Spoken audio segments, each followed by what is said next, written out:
Namanya Indah. Lama tak melakukan, hasratnya pun bergejolak dan memuncak. Simak kisah selengkapnya di CR, Cerpen Romantis Channel.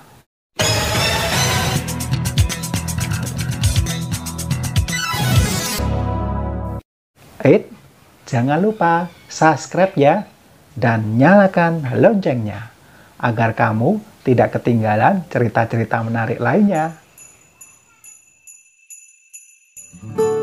Memories.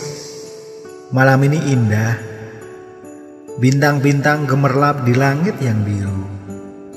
Bulan pun ikut menampakkan sinarnya dengan sedikit malu-malu.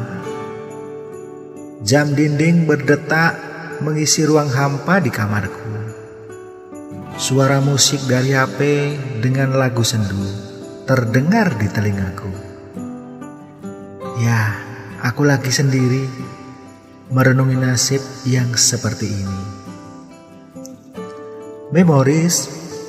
Namaku Indah, umur 27 tahun. Aku menikah 3 tahun yang lalu.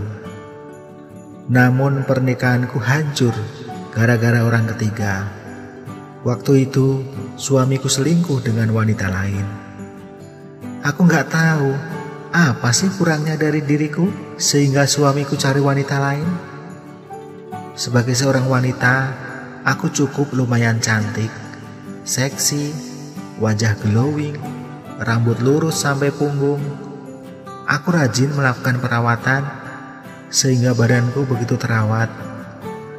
Banyak laki-laki yang sering menggodaku, tapi malah suamiku sendiri milih wanita lain. Memories. Dari situlah aku mengajukan pisah. Awalnya suamiku tidak mau. Dia pengen punya istri 2, aku gak mau, dan tetap ingin pisah. Aku pun harus bolak-balik ke pengadilan agama untuk mengurus perpisahan itu. Dengan segala usaha dan rasa capek, akhirnya aku dan suami resmi pisah. Aku begitu lega terlepas dari laki-laki seperti dia. Laki-laki yang tidak setia. Ku berikan seluruh kesetiaan, kau balas pengkhianatan. Memories. Dari awal-awal berpisah dengan mantan suami, pikiranku agak sedikit kacau. Kerjaanku terganggu. Terus terang aku masih kepikiran dia. Dengan niat yang menggebu, akhirnya aku bisa melupakan dia. Aku bangkit, aku move on untuk si buah hati.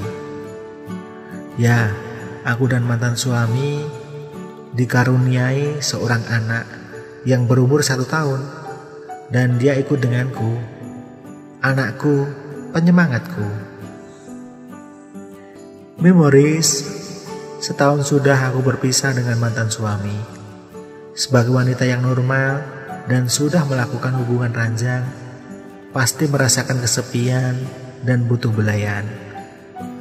Pengen, tapi dengan siapa? Suami pun tak ada. Kadang-kadang untuk melepaskan hasrat yang begitu besar dan memuncak, aku pun melakukan sendirian.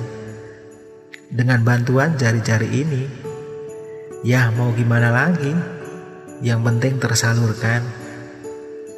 Memories. Suatu hari di pagi yang cerah itu, aku starter motorku dan melaju pergi ke pasar untuk belanja kebutuhan sehari-hari.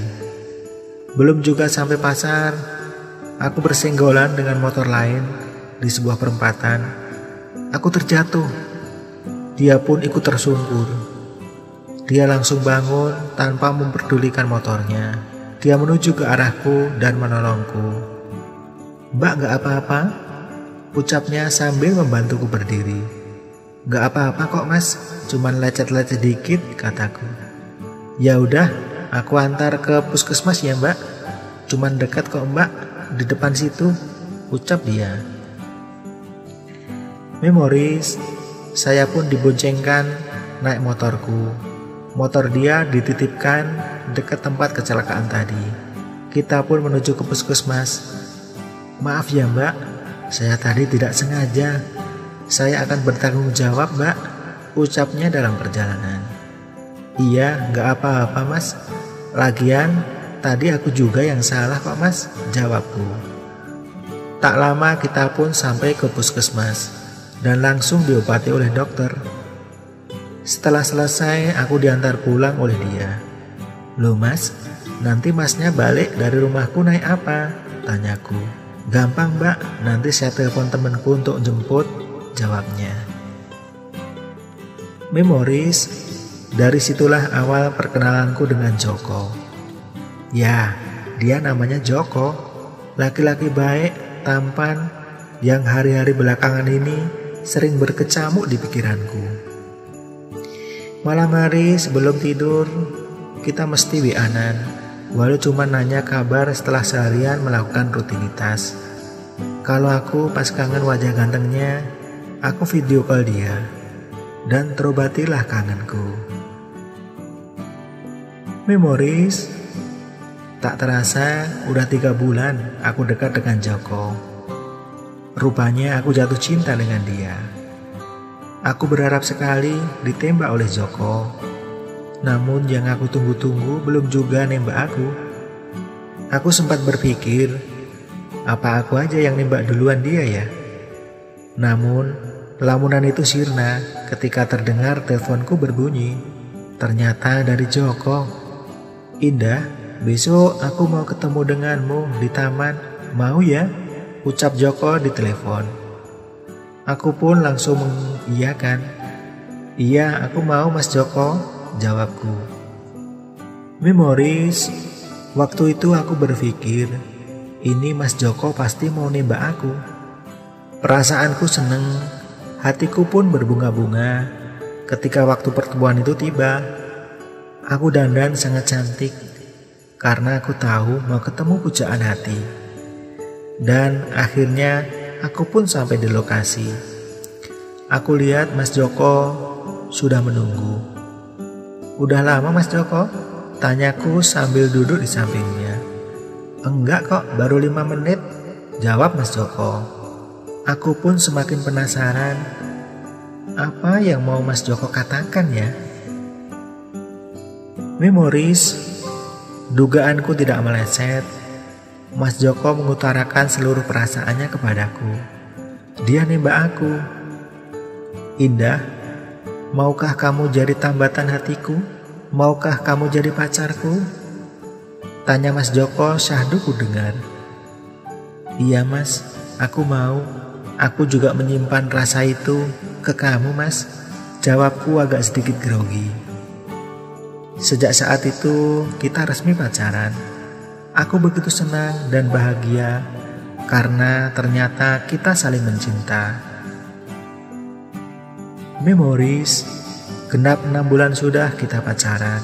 Mas Joko datang ke rumah dengan keluarganya untuk melamarku. Kita pun menikah dengan cinta dan kasih sayang. Dan aku pun tak sabar menunggu malam pertama karena memang sudah lama aku tak menikmatinya. Tepat jam 10 malam, aku dan Mas Joko masuk kamar. Aku agak sedikit grogi sayang, ucap Mas Joko. Gak apa-apa sayang, jawabku sambil melepas baju. Aku dan Mas Joko berkumul di atas ranjang. Di tengah-tengah permainan dia bilang, sayang, kamu janda manis, rasa gadis. Memoris, malam itu kita sampai lemas. Kita melakukan sampai 3 kali. Ternyata Mas Joko mampu mengimbangi permainanku. Dan sampai ayam pun berkokok, membangunkan kita yang tak terasa terlelap sampai pagi. Aku bahagia menikah dengan Mas Joko. Dia betul-betul perhatian denganku dan si buah hati dia anggap seperti anaknya sendiri. Pengkhianatan dan rasa sakit yang diberikan mantan suamiku berbuah manis dengan keluarga baruku. Pengkhianatan menimbulkan luka yang begitu mendalam. Pernikahan jangan kau jadikan bahan permainan. Jika kau bosan, kau cari pelarian. Pernikahan itu sakral. Jangan kau tinggalkan orang yang mencintaimu tanpa berpikir panjang dan berakal.